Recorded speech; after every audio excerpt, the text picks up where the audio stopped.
experience with a therapist. But sometimes it's just like, going to buy something to eat in a city you don't know. Sometimes it's better to have a recommendation. That's right. Because you never know what you're going to get if you're just going to pop up into a restaurant. And I feel the same way about doctors. I feel the same way about churches. I feel the same way about therapists. You may want to do some research to see if that fits you. That's right. Fits where you're going in life, what you believe in, what you stand for, and you fit me.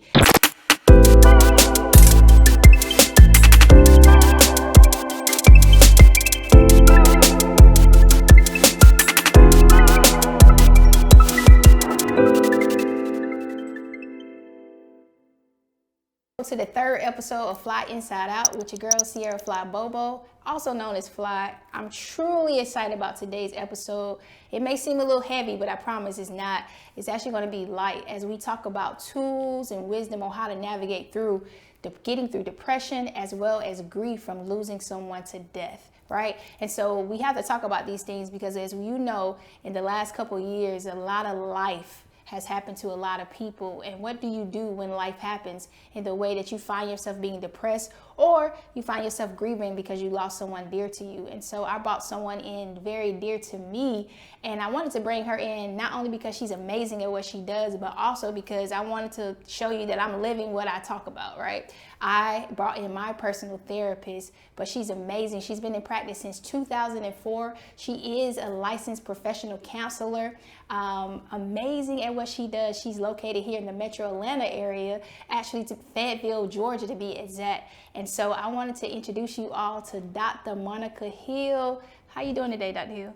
Cierra, I'm doing amazing, and thank you so much for having me. It is absolutely my pleasure to be here with you and your guest. Listen, I think the word on the streets is that I'm always very transparent, almost in an uncomfortable way, and people love it because I think it helps people understand that life is real. And in everything that you put on social media, a lot of times we put the highlight reels, but we don't always put the truth. Absolutely. And so I've been very transparent about walking through depression, at one point being suicidal, as well as grieving through death and, recently divorced. And I put it out there because I want people to have authentic stories they can relate to, but also I want to ignite people's faith that you don't have to stay at a place, that you can, no pun intended, but pun intended, as my book says, bounce back, right? And so I just wanted to bring you in today. One, I want to say thank you personally for walking with me. We're going to get into my business a little bit, not too much today, and I give you permission to do so. But, I think it's very pivotal to have people that walk with you that are trained. And one thing I love about you is that you understand the spiritual aspect of life. As me, as a Christian, I care about that spiritual part of me, and we could talk that. But you also understand the psychological, scientific aspect of how the body is set up and how we're tripart beings. And so you don't just go so spiritual that I don't have any practical wisdom. That's right. And then you don't give me so much practical wisdom that I can't connect it back to my faith in God. And so you're like the master of both. And you balance that very well. And I've truly enjoyed my sessions with you.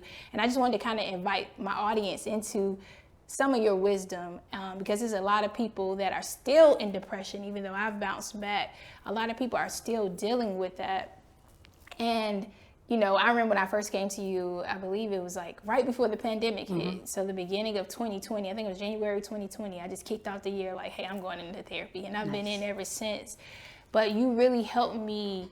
At the time I was sick. I didn't have any hair on my head. I was walking through the diagnosis that I talk about in the book, the disease. I was diagnosed with lupus, autoimmune. And God was just really showing me that a lot of the root of what I was going through was emotionally.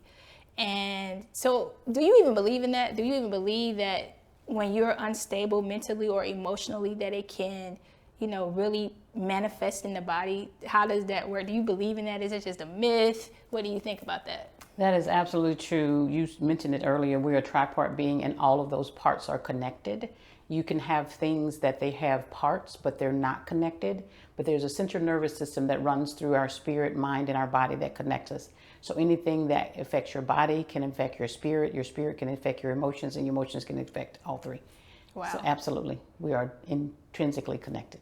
Yeah, and it was crazy because the more I felt myself becoming emotionally healthier, the more my body aligned. Physical response. You know, and I'm like, man, this is something which has intrigued me. So like right now I'm studying deep. I'm actually enrolled to get certified in as a mental health coach right now. I'm studying that, as well as I'm studying books like the emotional code, and just really studying, because I want more people to understand why it's so significant to be a good steward over your emotions, over your mind, over your thought life. You know, I don't think we really invest into mental health and emotional health like we should. Yeah. And what are some of the things that you've seen, you know, has your business increased during the pandemic? Like, what do you think the state of like emotional health is as a whole societal, you know, as far as society is concerned? Mental health is going through a transition, because I think when we first started with mental health, and that, you know, you thought you were crazy if you needed therapy or if your mental state was not in a good space. Mm-hmm. But I think we're way past that transition for people, and my practice is showing that. And I wouldn't state it as a statistic if I didn't see it. The door is opening for people, for African Americans in particular, that are coming in and enrolling themselves. They're enrolling their families. They're enrolling themselves as a part of a relationship. So I think those are the three dynamics in how we show up and how mental health plays a part, is individually, relationally, and family-wise. So I think the trend is definitely changing. And I applaud everybody who actually walks in that door and say it's okay for me. And when you start saying it's okay for me, as you're doing here today, then it opens it up the door for other people to say it's okay for them. Yeah, it definitely, I know for a long time, especially being brought up in the church, and, you know, for a while having that religious background, more so now I don't subscribe to religion as much as I subscribe to just my relationship with Jesus. And I think it was so taboo to go to therapy, because so many people were like, if you go to therapy, it's almost like they felt like you weren't trusting God.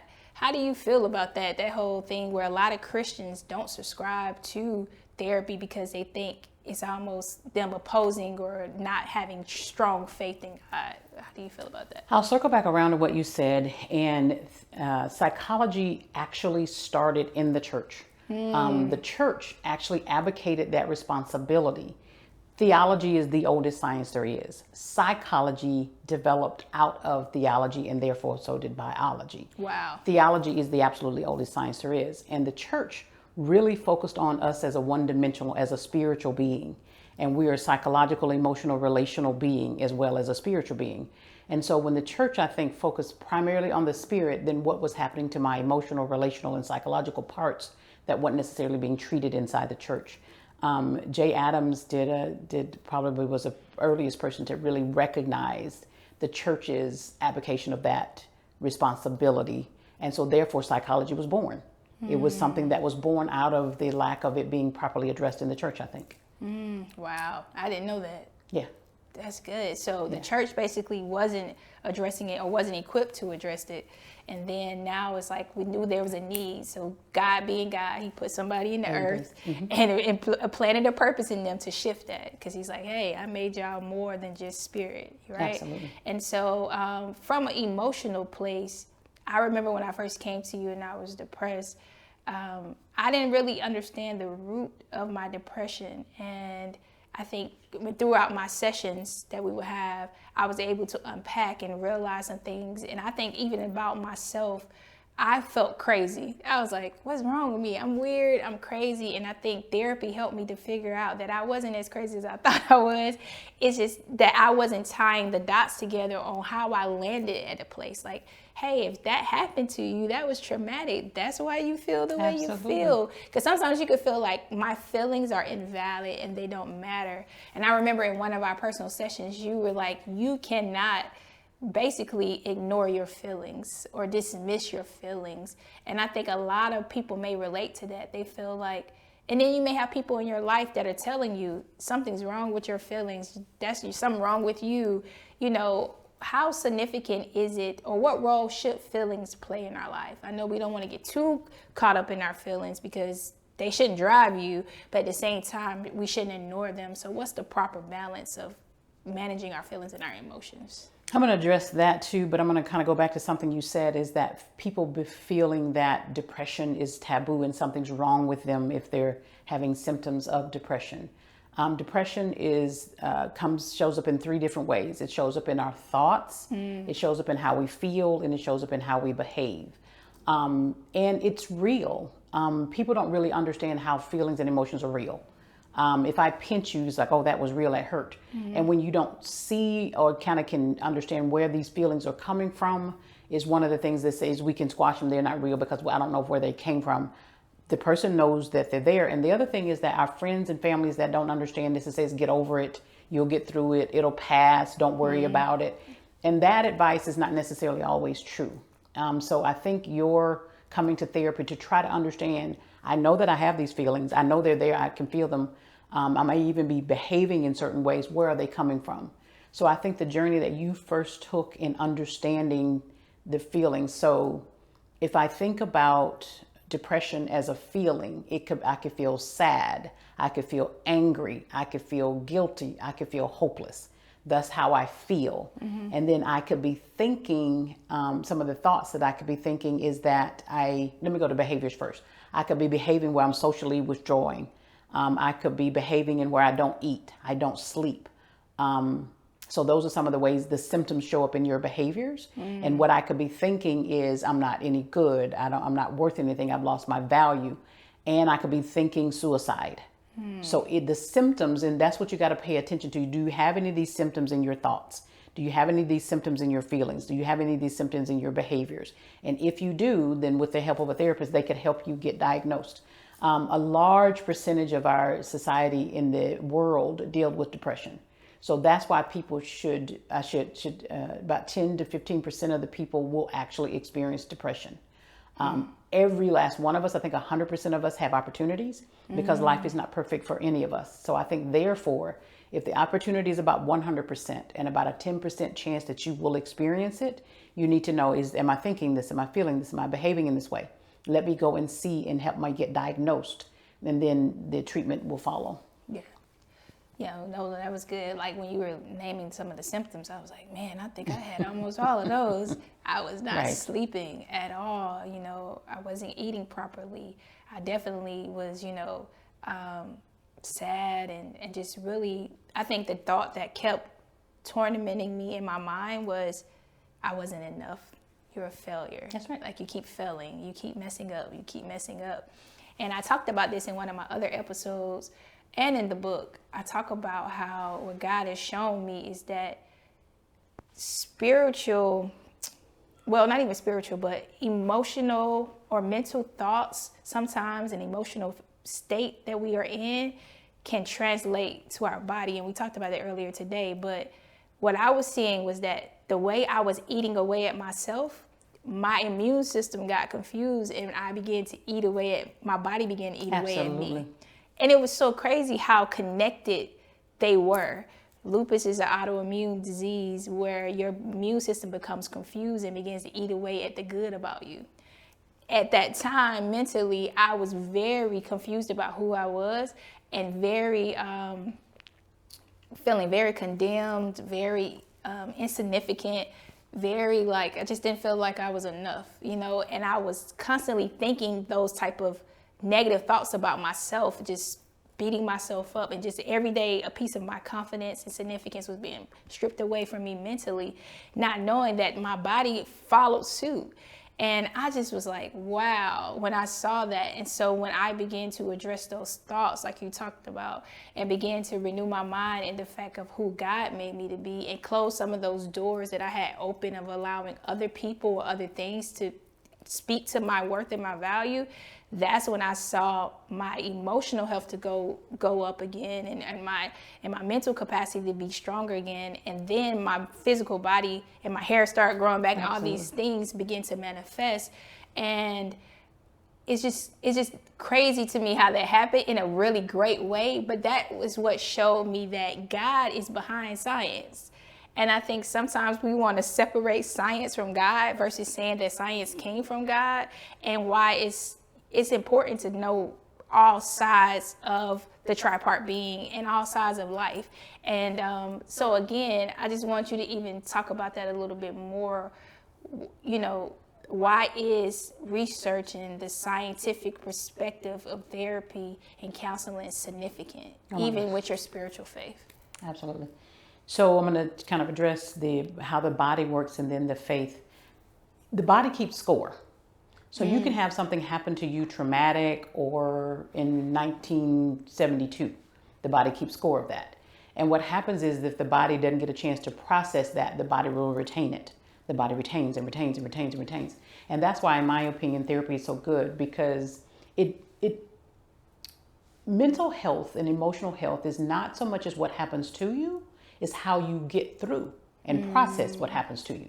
We've studied, psychologists study some people who've had some of the most traumatic experiences, and they're mentally and emotionally and physically fine because they've processed it. Viktor Frankl was one of the earlier psychologists that talked about man's search for meaning.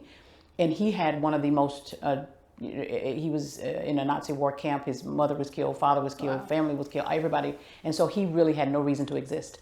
And because he knew the importance of working through that and searching for meaning and purpose, which is part of his therapeutic platform that was defined out of that. So the body keeps score. And again, it's not so much as what happens to you, it's how you process what happens to you. So if again, we go back to our spiritual being, and they said, you've got to process through only one dimension of your spirit, through your faith, believe, what happens to what I'm thinking? One of the ones that I deal with most often is when someone in a marriage relationship has done something to someone else. And they said, from a faith perspective, you must forgive. Just work on the forgiveness, work on the forgiveness. But what about what happened to me when I'm thinking and feeling something, and I got to process? I don't process that. I just got to go process and work on forgiveness. How do I forgive? And getting through forgiveness. And God said, forgive. If, I forgive because my sins have. And I only process on that. The body is keeping score of what you're not processing. And good. it will come up again in physical, mental, emotional, and relationship things. And a lot of times what happens, it comes up in a time where, in a relationship where it doesn't deserve it. That processing should have happened in essence of this relationship, and you didn't process it mentally or emotionally. So therefore it's going to show up in some other relationship, and the person saying, what did I do? I just didn't, call you last night. So why are you so da-da-da? So, and again, if the body begins to get depressed and emotionally, whatever, and depression doesn't only come from experiences. There's a genetic proponent to depression, and it's kind of genetic. If other members in the family have been depressed, you could be depressed. And so there's that genetic component to it that we don't want to ignore. In the treatment of it, I'm sure we'll talk about a little bit later, it can be treated either through medications or through therapy.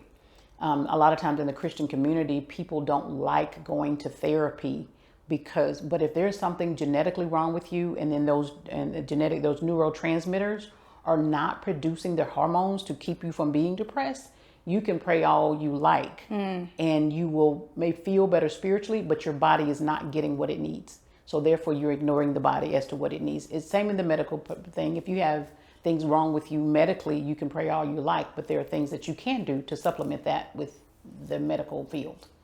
Yeah, it's crazy that you say that, because in my book I talk about, of course, the 4Ds, bouncing back from the 4Ds, and of course depression, disease, death, and divorce. And when I talked about disease, one thing I did, once I got the diagnosis, I went before God. I was like, yo, let's have a real conversation About what this is, yes. How did this happen? What should I do? I know I trust you. I know that there's still lots of life for me to do. I'm young, let's talk. And God, and I presented myself so humbly in a position of seeking for him to give me wisdom and information. That's right. And one of the things that God showed me, and I talk about this in the book, is he said you can acknowledge the sickness, but you don't have to own it. That's right. And there's a difference. And I think when we acknowledge stuff, we think we're owning it. And so I never made the sickness my identity. I didn't walk around with it like, this is who I am. I have this is my disease. No, I never did that. But I acknowledged I was diagnosed with lupus. I acknowledged it, and me acknowledging it now gave God the opportunity to give me wisdom on how to move towards my healing. And so I was like, okay, and that's where me and him partnered. And that's why it's so important to have a relationship with the Holy Spirit and a relationship with God, because he will give you day by day wisdom. You may want to stop eating that. that triggers this. You may want to Absolutely. wear sunscreen. Go to this doctor, switch doctors. That doctor, no, they're giving you medication that's going to be more harmful. Go to this doctor. That medication's safe. And so it was crazy the way he began to guide my journey, and it was tailor-made for me because, one, I had a relationship with him, so that spiritual piece is vital. Because without that, I wouldn't have got real downloads on a daily basis on how to eat, what medicine to take, what medicine not to take, what doctor to go to, what doctor not to go to, what therapist to get, what therapist not to get. Like, all of that matters. But if you don't have that spiritual component, that's why I don't dismiss the spiritual, because that's the foundation, you know. But you still need to know, I did take a medication, you know, I did get on a medication, but I got on a medication that I felt led to be on. That was safe. I did the research, you know. And I think we think, like, because we're believers, we're just supposed to pray and everything's supposed to disappear in that moment. And that's not everybody's journey. That's not most people's journey. And so I just love what you said, because that's what made me think about that, because I literally had to walk out with God my tailor-made journey on how to walk out and manifest the healing that he had already provided for me. You said something too I want to comment on, because it is, I considered you and me so many times here a team of practitioners. I was practicing my therapeutic. You were practicing your faith. You had doctors who were practicing medicine, and it is a team, because there's certain things about medicine that I can't tell you. There's certain things about therapy you wouldn't understand. It's certain things about you that your medical doctor wouldn't know. You've got to implement certain things. I've got to implement, and your medical team has to do the same. And that's what happens a lot of times, is a person will not walk through the team of experts that they need to do to realize the full manifestation of what they're designed to walk in. And as a therapist, there's so many times is I try to help my clients get to the engagement part. You can't go to the medical doctor and just listen to him talk to you for 10 or 15 minutes, or her talk to you for 10 or 15 minutes and not take the prescriptions. You can't really take the prescriptions and not understand how those prescriptions are supposed to work within your body. One of the things that I think for everybody is, if you're going to the medical doctor, get a medicine, get educated. If you come into therapy and you're getting therapy, one of the things I love so much doing is explaining to people why I'm prescribing this therapeutic approach and what this therapeutic approach is supposed to result in. And I think if they say, okay, I got it, I think I'm gonna do what Dr. Hill said, I'm gonna do what my medical team said, then the full manifestation begins. And that's what's so powerful, because it is a team effort. And I felt like I had partners around me. And so not only, and I want people to understand this, because I know people are seeing the before pictures, because I'm showing them, like, That's right. You know, everybody was shocked. They was like, what? Because I didn't really share that. But they're seeing the before, the patchy hair, the rash on my face. And now they're saying, oh, she bounced back. But let me tell you the journey that it was. You know, yes, I was in the Word. Yes, my spiritual father, the people that I, trust to speak into my spirit, I was in the Word. I was like, okay, I had those messages playing over and over again. But I also was studying medication. Which one is good? What's the side effects? How will it impact me? I had to learn what's my blood type, like all this kind of stuff. How should I be eating? What's creating inflammation in my body? Why is sunscreen powerful? Okay, because the sun actually is good, but it also can make lupus flare up. So you have to be more mindful of that if you're dealing with something autoimmune. Is this really lupus? Because I had the doctor come back and say, we don't even know if this is really lupus. So that's another reason why you shouldn't own it, but acknowledge it. Okay. So that whole journey, then I'm with you and you're helping me understand the emotional side of why I was so stressed, why I was feeling so defeated, why I was unpacking some of the childhood trauma that I was still, holding on to, like that. And now I'm unraveling that. And so all this team, I love that you said that, this team that I sought God for, now I knew, and I went by being led to, I researched therapists for a year. I did that. I did. I researched therapists for a year, because I knew that was going to be me being very vulnerable and teaming with somebody. I didn't want to team with anybody, right. So you came highly recommended by several people, and I was like, okay. And then I saw what your specialties were. That's another thing. A lot of people say I had a bad experience with a therapist, but sometimes it's just like, going to buy something to eat in a city you don't know, sometimes it's That's better right. to have a recommendation. That's right. Because you never know what you're going to get if you're just going to pop up into a restaurant. And I feel the same way about doctors. I feel the same way about churches. I feel the same way about therapists. You may want to do some research to see if that fits you. That's right. Fits where you're going in life, what you believe in, what you stand for, and you fit me. You may not be for everybody, but you were for me. And so I think that's another thing. When you're building out your team, as you're believing God to grow to another level, do your research. See what fits you. Everything doesn't work for everybody. Some people may never go to therapy and still overcome depression, but some people may need that. That's so, but just switching over a little bit to grief. I know we were talking about depression a lot, and then another one of the D's in my book is death. In the last 5 years, I've had 5 close people die. And you taught me something in one of our sessions one day, and I would love for you to just share it with the people, but it changed my life. So one thing you have us do in sessions is do tests.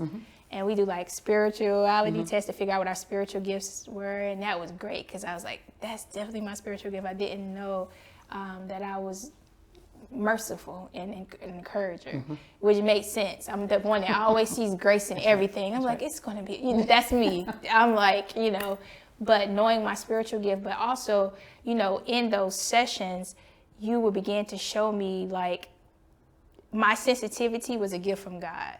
I think a long time, a lot of people made me feel like my sensitivity was almost like a weapon or a bad thing, and it was like, no, that's God making you sensitive to people and atmosphere so that you could show forth his grace and encouragement. So I was like, I'm okay. You're perfect. It was great, right? But with that, me being so sensitive and feeling everything, as I was losing loved ones, that thing was trying to take me out because I was so embedded and so close to my loved ones that I didn't know how to let go in that way. And so you taught me something. I never heard this phrase before, untethering. And because even in the work I do in the community with the girls, I would just always carry their weight of their trauma and their issues home with me. And you was like, listen, in order to live long and stay strong, you're going to have to learn how to untether. That's right. Can you explain to the people what that was? Because when you taught me that concept, it has changed my life because now I know how to be empathetic and sensitive to people and to issues and to moments, but not carry the care, carry the weight, and allow the grief to overtake me. Yeah. So it's kind of a learning process over time because we've been coming to the earth as children. The first thing that we know is these tethered relationships, mom, dad, sisters, brothers, grandparents, friends. And as we kind of evolve through life and that first experience with grief, we don't even have a concept that we're ever going to lose anyone as a child. Like a little child that comes in, this is the way life is, and everybody that I get to know is going to be here forever. And I don't even think about untethering in kind of the untethered soul and how do I kind of unplug from these people. So there's a 100% guarantee, though, that everybody will have to do it. There's not a whole lot of things in life that is 100% guarantee, but it is 100% guarantee if you live long enough, you will experience grief. So one of the things I encourage so many people to do around therapy and training and education is to get educated before you need it, because when you need it, you just use it. And if you're having to get educated around grief and untethering in the middle of having to grieve and untether, it's harder than if you understand these concepts before. So basically what it means is that there is a transitioning for all of us. We come into this world, we're on a journey of a transition, from the womb into this life, into this life outside of this life. And how do I do that? I'm a spiritual being, spirit, mind, and body. Only time I ever got to know Cierra was in the physical sense that we have. I didn't know Cierra when she was in the womb, and I don't know how to relate to her spiritually, really, because she's always been here physically for me to relate to. So part of untethering is to realize that you are a spiritual being. You and I do relate to each other spiritually, so that when you are left in the physical form and I'm no longer here with you, we still can relate. And usually people understand this because, you and I have such a good rapport as therapist and client because of that spiritual connection. You kind of spoke of it before, and we're spiritually connected because we share the same spirit. And so if I transitioned before you, then you and I still can relate. It's like, okay, Dr. Hill. And one of the most amazing things that my relationship with God taught me is I didn't think that I knew how to do this. God says you do it every day. You are physical and I am spiritual. Don't you talk to me every day? And I'm like, yeah. And he says, don't you listen to me every day? And I'm like, yeah. But I had just never done that with my loved ones. We had always been physical to physical. So now if I have to grieve that physical presence is no longer there, which grieving is a beautiful, beautiful thing and we should do it. But then the joy that comes tomorrow or the next day is to realize I still have you with me. And that's the joy, that I still have you with me if I know how to do physical to spiritual. And if you have a relationship with God, you do it every day. That's good. Good stuff. See, this is why I had it on the show. So, every day. But no, and it has helped me a lot. And I think even with, because the 5 people that I had transitioned was, first was my great grandmother, who's the matriarch of my family.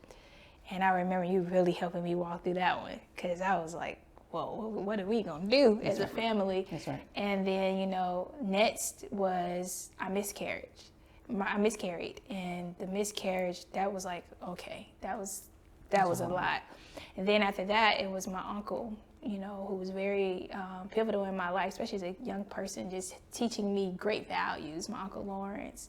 And then it was my grandmother, my paternal grandmother. And I'm very close to my grandparents, all of them. So that was like a year behind each other. My great grandmother left, the matriarch of our family. Then my paternal grandmother left, which was like huge for me. And then after that was my aunt. And I just remember, like, I was so grateful that I was in therapy that whole time. Yeah, that's right. That's another thing, just like you said, being in position and, already having some tools that you're utilizing. So as you're walking through life and when we walk into our sessions, you always check in like, hey, where are you? What's going on? And I can say, hey, my grandma just died. Right. But I have a place. I know I have a calendar date that, hey, I'm already going. So I could go unpack this while I'm also doing the other things, of course, in my word, praying, consoling with family, allowing that, all those different things, allowing your village to love on you. But that was so pivotal for me, just having a safe place where I could unpack. Because a lot of times when you're with your family, you're trying to be strong for them. That's right. Because like I'm talking about grandparents, aunts and uncle, but then you think about the closest person to them, whether it's the spouse, whether it's their children, whether it's my parents, losing their parents. Right. So you're in those moments, you're trying to be strong for them.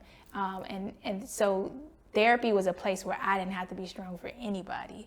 Let me say one other thing is that one of the other insights of wisdom that God gave me was his own grieving process, right? God is both the Father, the Son, and the Holy Spirit, but there was a transition, if you will, a separation, if you will, when Jesus took on earth form. God was still in spiritual form and Jesus was in earth form, so that was like the same thing we're doing in the reverse. They were both all spiritual. Then God is left in the spirit. Jesus then transformed. And so he grieved because Jesus wasn't with him in that same form that he was, that they could commune all together. So he explained to me, he says, part of the grieving process is the separation, but part of the grieving process, the knowing that once Jesus died on the cross, he was then once with the Father again. He transitioned from physical back to a spiritual thing. And that's the thing I encourage myself with, is that you will be in the same form that loved one who you, for the grieving period, you've separated that form for physical, but you will be with that person in that same form again. Yeah. And I think we have to know that because, okay, I love them. I grieved. But part of that, okay, I will see you again. Yeah. And we will be together again. Yes. That hope is really what keeps you going. That's right. The hope that this is not forever. This is temporary. Especially as believers, we believe that. And so... Let me just say this too. What made your grandmother grieving so difficult is what she gave you while she was in that same form. Yes. And then it's like, okay, I don't have this anymore. I don't have that love, that touch, that wisdom, but you do. One of the things you were so amazing into introducing me to your grandmother, who I had never really met physically. The wisdom is, you came in with that. I met your grandmother through you. Wow. Thank you. I met the spiritual being of your grandmother through you, sitting there in my office as you introduced me to her. I had already seen it. I'd already met her. Wow. I just didn't know it, that's who you were that came through her. I'd already met her. Thank you for saying that. But definitely, I talked about that in my book, what I began to do as you helped me to learn how to untether and also how to keep my hope and my faith in the fact that we'll meet again, That's right. is I began to live in a way that honored them. That's right. That just became my thing. It's like, even me going through what I went through when I was sick, and where I was really sick at one point, like, really fighting every day, and frail, fragile, eyes red, just really walking it out. Like, God, I need you to turn this thing around. And I remember just thinking of the strength of my grandmothers and what they endured, because the two that passed, one was born in 21 and one was born in the 30s. And I'm like, what they lived through, Absolutely. what they endured, their perseverance, even when I miscarried, I was just like, my grandmother, my maternal great grandmother, the one that passed, the matriarch I call her, she had a stillborn. And I was like, but after the stillborn, she had 10 kids. I was like, well, my grandma can get through this, then I can go through this miscarriage. Like, even their strength, I pull from a lot of times, because growing up in the South during Jim Crow and just a lot of different things, I'm like, man, I could do this, You must speak on one thing too. We haven't talked about it a whole lot, is with your relational health. Sometimes we have really unhealthy relationships in our lives, and they're our cousins, brothers, sisters, friends, whatever, and we don't know how to untether from those people because they have been there all of our lives, and just how toxic they've made our thinking and feeling. Part of what we have to do is, at some point, and we don't separate from them to get away from them, but we have to get them out of our heads. So one of the concepts I was helping a client with earlier this week was, they said something in relationship with you, but how did they get to you? That got to you. Not only did they say it, but it got to me. So part of what we have to do, and sometimes in relationships, strangers or whatever, that may say something, we have to evaluate, did that get to me? Which could lead to me having depression in my thoughts, feelings of unworthiness. Yeah. And how did it get to me? Sometimes people say something and it doesn't get to you. It's like, oh, whatever. But sometimes there are things in people, and it could be early in childhood, it could be intimate relationships, that got to me. Yeah. Now we have to understand, how did that get to you, and why, and what can you do? Man, you're all in my book, Dr. Hill. Because I even talked about, I'm so glad you switched to that, because a lot of depression is fueled by emotional abuse. Yes, right. Right. And so sometimes we have relationships, whether it's family or significant others or friendships or whatever, that feed that depression. That's right. And so I'm so glad you talked about cutting that off, because we're in a world where a lot of people, the word toxic is becoming popular. And I'm actually not mad that it is, because it is coming popular around how we need to remove ourselves from toxic situations. Right. And make sure we're creating healthy relationships, all form of our relationships. And can you even just describe, because I think sometimes we use phrases and words, but what I've learned is that it's important to even define things. What would you define as emotional abuse for a person that may be in a state of depression and it's being, fueled by emotional abuse? What is emotional abuse, though? I think emotional abuse could show up in a couple of ways. Is if I need you, let's just use that, you and I, as say we're sisters, for instance, could you be emotionally abusing me? Is that if you have an emotion that you need to help me with, if you're feeling hopeless, right, and you have an emotion, part of me emotionally abusing you is like, girl, I'm not emotionally available for you. Emotional availability, or the lack of being emotionally available, could be abusive. All right, so that's one way. And then the other way that I think I could be emotionally abusive is if I say something to you that impacts you emotionally. If I say, girl, this show you got going on, this ain't worth nothing. If my words can be emotionally abusive, so that it impacts you on an emotional level. Like if I hit you, that's a physical abuse. It impacts you on the physical level. And this is where I think people really need to pay attention to, is when someone says something to you, we's like, oh, whatever. We discard it and we don't register it as emotionally abusive. The old saying that says, sticks and stones may break my bones, but words will never hurt me. Totally not true. Take that and throw that into, because they've done psychological studies where they wire people up to see what things, and then a couple will be sitting together. that couple will begin to say something very hurtful, mean, and negative to the other person. And the probe that's wired to the brain, there's a little thing in the brain that just lights up when you feel any abuse, whether it's physical or mental. And they can hit you, that thing lights up. They can say words to you, that thing lights up. And the brain doesn't know really this is physical pain or emotional pain or whatever. It just knows it hurt. Wow. Women are notorious for using our tongues to really, sometimes say mean things to our, significant others, because that's the weapon we have. And men pack that into their souls like, oh, whatever, they didn't matter, it mattered. And that emotional abuse is a lot of time carried in men because they don't know how to emote it. They don't talk about it. They don't cry about it. They don't, pray about it. So a lot of what we see is emotional abuse that is unpacked, unprocessed, it absolutely ignored. And hopefully we'll get better at that. How do you emote it? What are some healthy ways to... Yeah. People don't realize, sometimes I have clients that come in my session and they just talk. I could see they wanting to talk. So talking is cathartic. It's, it's really is healthy to talk about some things, to cry about it, to really pray and petition God. God, I need wisdom about that thing, is to process it. So pray about it, cry about it, talk about it. Communication skills is something because people don't even know how to talk when they've been emotionally wounded, let alone abused. What level am I talking to you because you're a brick wall? Am I talking to you because you're a wood wall? Am I talking to you because you're a cotton wall? You absorb everything that I say. First of all, that's you. Then second is, do I know how to talk about things that hurt me?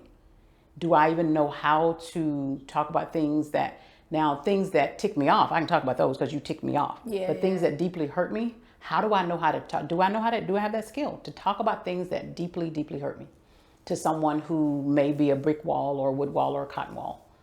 If something deeply hurt you and you don't even know how to talk about it and you think you're going to be talking about it to a brick wall, you're not going to do it. So sometimes that therapeutic process is just a way for you to get to understand that, first of all, and then figure out, okay, how do I talk about what deeply hurt me? And then how do I talk about it to a brick wall? You know what's something I'm seeing a lot, especially on social media and in relationships, and I think this may fall under emotional abuse, but feel free to educate me, but gaslighting, manipulation, even I think we have more people based on their own wounds and trauma. I don't know, is narcissists, all that kind of stuff. Can you kind of speak to some of that a little bit? What is that stuff? Because I see that more, because I think people think sometimes because someone's not beating you upside the head that they're not being abusive, or they're not, I think sometimes we don't understand how manipulation and gaslighting and, being around a narcissist and things like that can be detrimental to our emotional being too. Like, can you talk a little bit about some of those things? Yeah, you hit some of the kingpins: manipulation, gaslighting, narcissism. So gaslighting is when I am going to psychologically make you feel what I feel for real, right? So if I feel insecure, I'm going to say, well, I'm just going to constantly gaslight you to make you think it's you. If I'm really feeling it here, but my job is to project it over there on you and gaslight you. And then because you may have some things going on, he's like, well, maybe I did. Maybe it's like, if I gaslight you, I just sit back here and I just watch you just fire up. And he's like, oh my gosh, I shouldn't have done that. And then if you're a people pleaser, if I gaslight you, then you're trying to please me and I'm just sitting back here relaxing. So gaslighting is a psychological term where I light you up intentionally so that I don't have to be responsible or accountable for my lack of emotional awareness for myself. Manipulation is kind of that same thing. And manipulation, what I've found is there's a pairing in relationships that go well together. If I'm a manipulator, all I need to do is find the biggest people pleaser in the room. Then I can get anything I want out of that people pleaser. And that people pleaser could show up with, that person could be insecure. That person could be just naive. If you think the best of all people and you just cannot imagine that there's somebody like Dr. Hill out here trying to manipulate you, you're oblivious that what my plan is. And you're just like, well, maybe she didn't mean it. And maybe she thought this, because you're always making excuses for what I'm intentionally doing. And that's the perfect combination. And then the next level of a manipulator is a narcissist, where it is absolutely all about me. I'm in relationship with you. but I am in that relationship and everything on this planet is all about me. Narcissistic behavior. And narcissists, I think, get away with what they get away with because they have something of value that you want. Usually if you find someone being narcissistic, it could be your husband and because you really want to be married to me. It could be your boss because you really want to work here. It could be your parent because you really want to please me. It could be your child because you really want to be a good parent. I think my greed and my narcissism, my selfism can be because you desperately want whatever it is I have to offer. My money, my parent, my time, my love, my intimacy, my job, whatever it is. And it's a perfect storm. Ooh, Jesus. A lot of times. And narcissists find their foothold in people who need what they have. And there's some classics, there's some famous ones that we could all talk about in the world that we was like, okay, I see why he's able to manipulate or she's able to manipulate people because what they have or seemingly offer is that's what those people want. Yeah, so it's a perfect storm. Man, but I think what's happening is that people are in some form of a relationship, whether it's with their boss, whether it's with their friends, whether it's with spouse, whether it's with parents and child, and they're like, why do I always feel bad in these situations with you?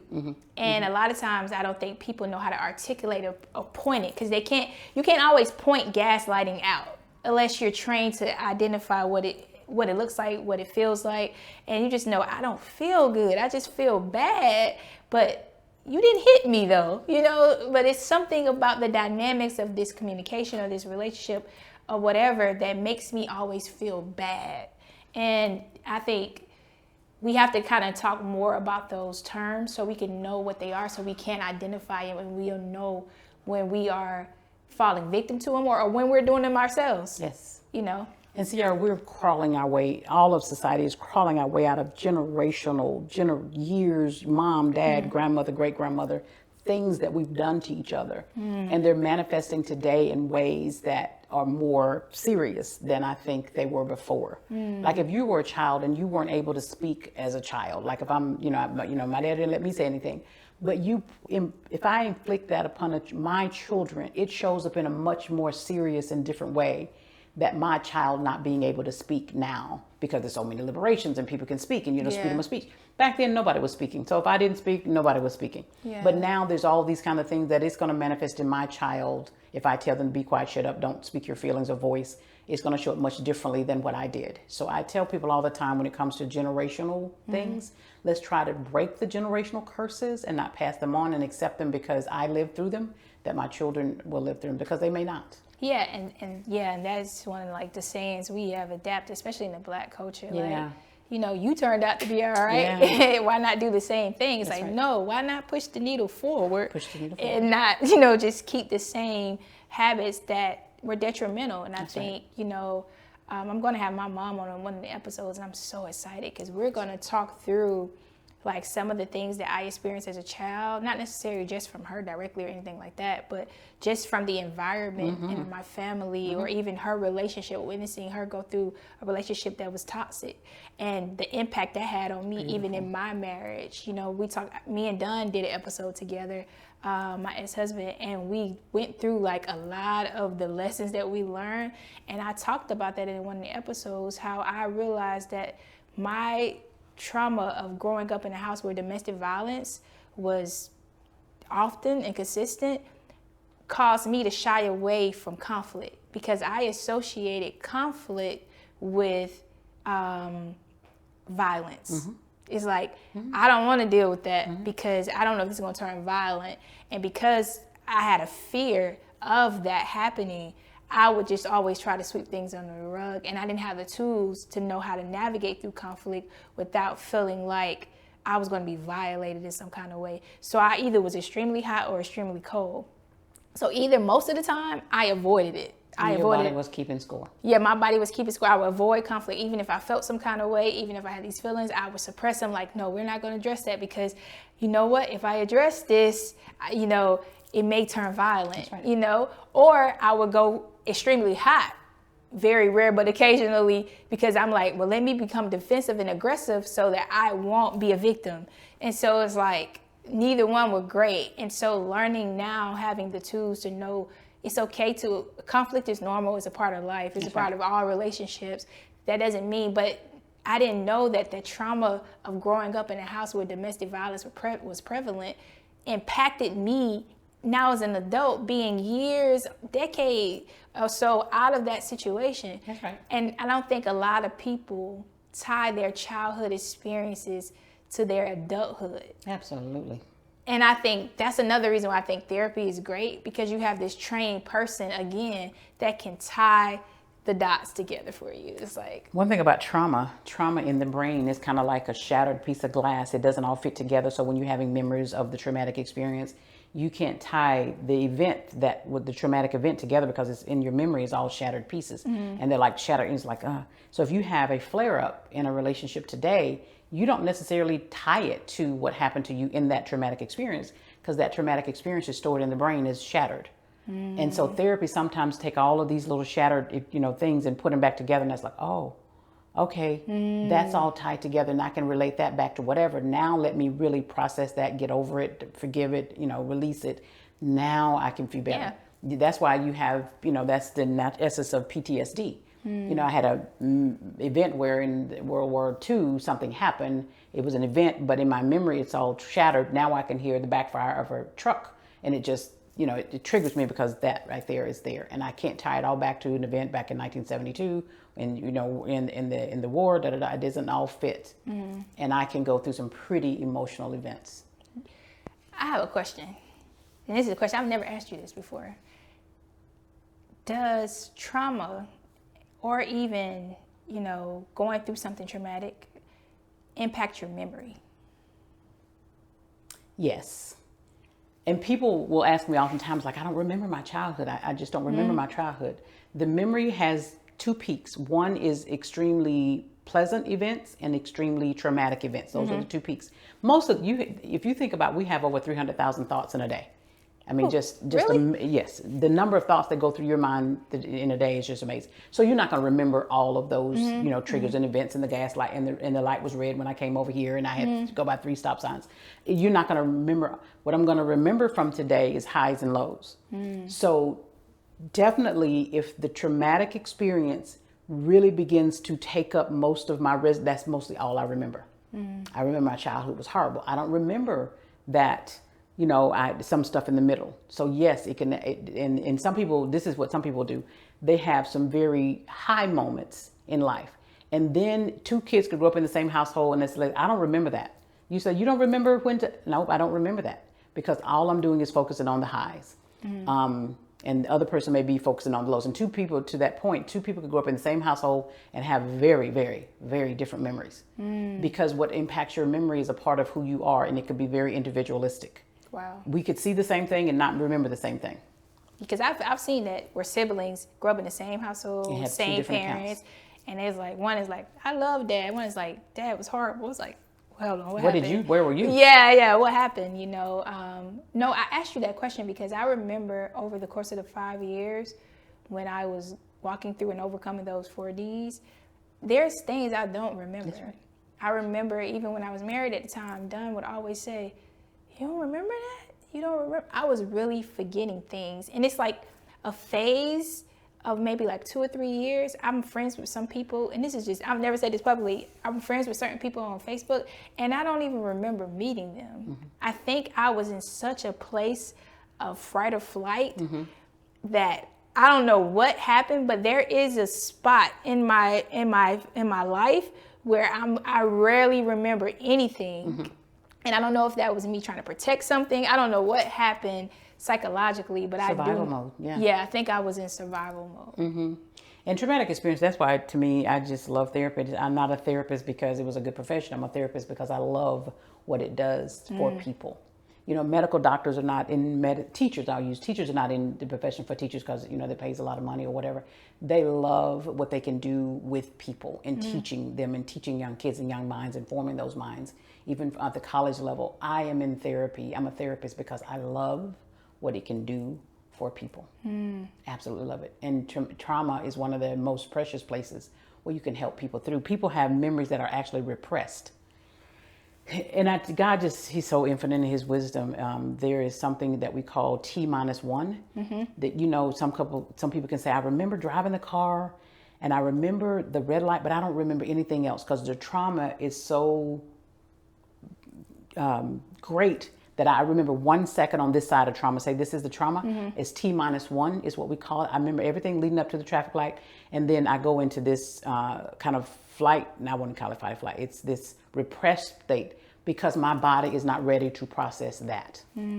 What just happened to me, somebody, from an incest or molestation perspective, is that I remember everything, but my body is not ready to process that. And this is where, when God called me into, when I realized I was gifted to be a therapist, I said, I see the work that I'm supposed to do.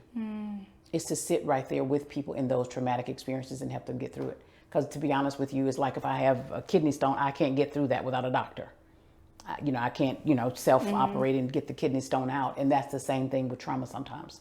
You cannot get that trauma out by yourself. You need a trained clinical professional to help you get through that.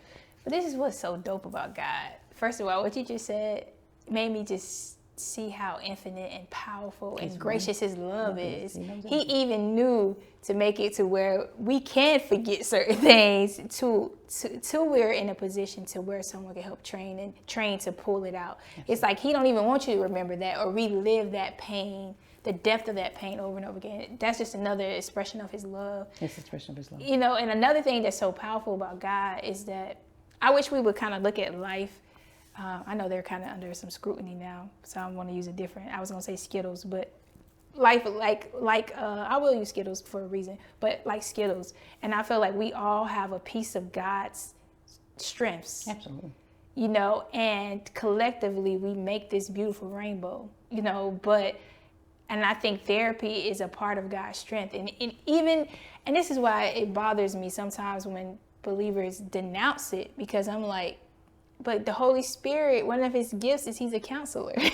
And so what God did was, in all of us, he gave us pieces of his gift ultimately, and we carry it and we all see in part.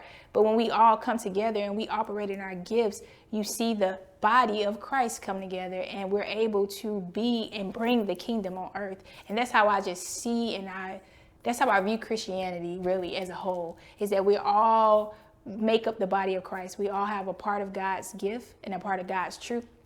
And when we come together, it's a beautiful picture of what he is ultimately, One of the things about being a therapist is that a lot of my clients are non-believers, or some of them I've even counseled people who were atheists. And because in my personal life, God is the creator of all things, whatever thing I can use to help you through your process, I'll use it. Yeah. I don't bring my faith into your counseling process. Whatever journey you need to take to get where you need to go, I can get in that vehicle with you. It doesn't matter. And that's why sometimes people are afraid to come to Christian counselors or, whatever. My personal faith and beliefs are applicable to you because I got in the car with you, and that's where you were.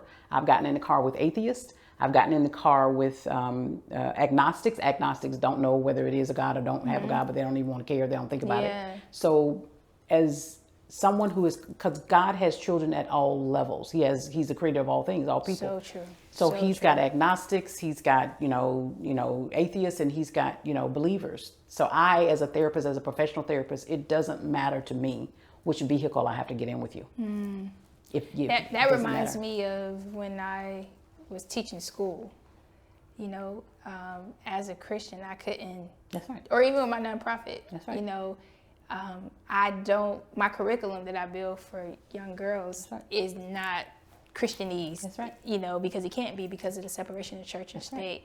And so, and I don't push my religion on them, or my faith on them. And so that's so pivotal that you said that, because I don't want people to watch this and think that you only minister to Christian. That's right. But I also was trying to challenge my Christian brothers and sisters to go to therapy. That's right. Because I see a lot of them want to over spiritualize things, and I'm like, bro, go to therapy.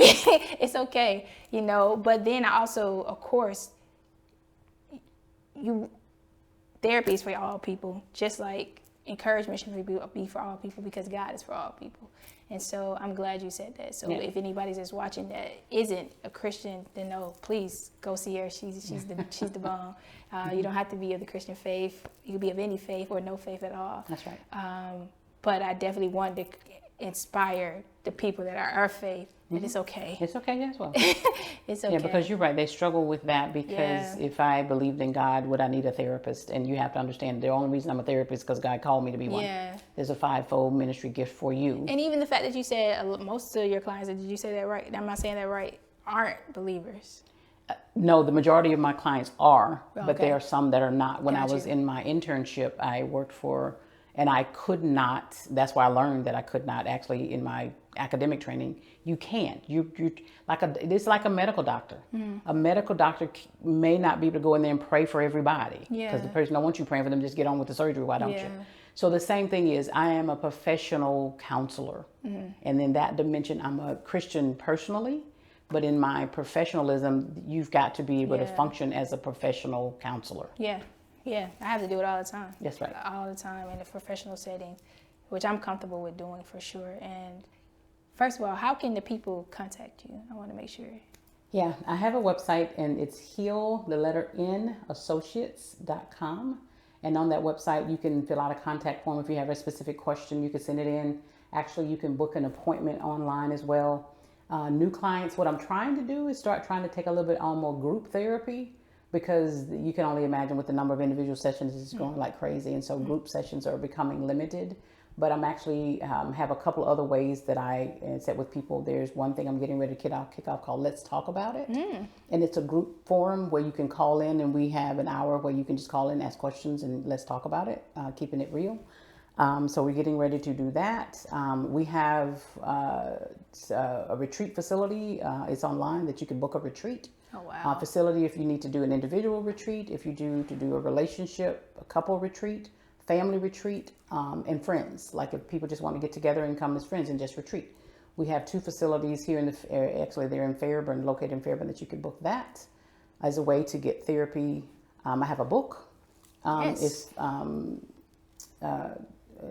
that you could purchase. I know it's on my website. You can purchase online. It's at Amazon.com. You can just Google Dr. Hill and it'll come up. So what I've tried to do is just diversify the number of ways that people can receive counsel because one-on-one counseling obviously gets limited over time. I have a life coaching program, the Dream Zone. Some people are just trying to find out where they should be and walking in their calling and stuff like that. I have a life coaching curriculum the Dream Zone, which is a school. You go in there, it's 6 sessions and you come in there and you come out and things in between. So they can do that. And then my website talks about most of this stuff. And then our phone number is on that website. You feel free to call and ask questions. If I'm not mistaken, you also take some calls or people out of state too. Like you don't have to be in the metro. Yeah, from a therapeutic perspective, license perspective, you're licensed in a particular state. Okay. So most of the people that I talk to outside of the state are mostly in life coaching opportunities. Got you. Yeah, Okay. I can't be in the therapeutic mode to counsel outside of the state. Okay. Good to know. Just in case anybody's watching this, say, hey, I really like her, but I live in New York or California. I didn't know how that worked. Yeah, and being a part of a group, it doesn't matter. You can be a part of the group being out of state. Absolutely. Thank you for offering so many different ways That's to right. really plug in to you and to the training and, and all the wisdom that you bring with you. Because I think we all can say that it's needed right now. Oh, absolutely. More than ever. And don't forget about our kids. I mean, watch your kids, watch your children, watch yourself, watch your friends, families, and mostly our kids. Suicide rate is just crazy these days. Yeah. I think it's the second number one thing for kids, and it just shouldn't be. Kids are not, they don't have all the wisdom that we have to be able to process what we process. They don't even have all those, brain skills yet. So they don't know in the midst of hopelessness what to do. Just a quick nugget. How can a parent watch? I'm listening because I have a 10-month-old or a 10-month-old. How do you watch? Like what For does depression, that look like? some of the signs, some of the behaviors is they're kind of isolating. They're not as motivated as they used to be. They're not talking. So that's a behavior one. And what they're feeling, if they feel sad, if they're feeling guilt, if they're feeling hopelessness, and what they're thinking, talking to your child and figuring out what's happening with, because you'll see a behavior, a little bit of, isolation. So then you really want to sit down with them and talk to them about what you're thinking and what you're feeling. You can only do that in relationship with people as you talk to them. So some of the behaviors, you look for the behavior ones, and then you try to get in a relationship and talk to them and see what they're thinking and feeling. Awesome. It's the best way.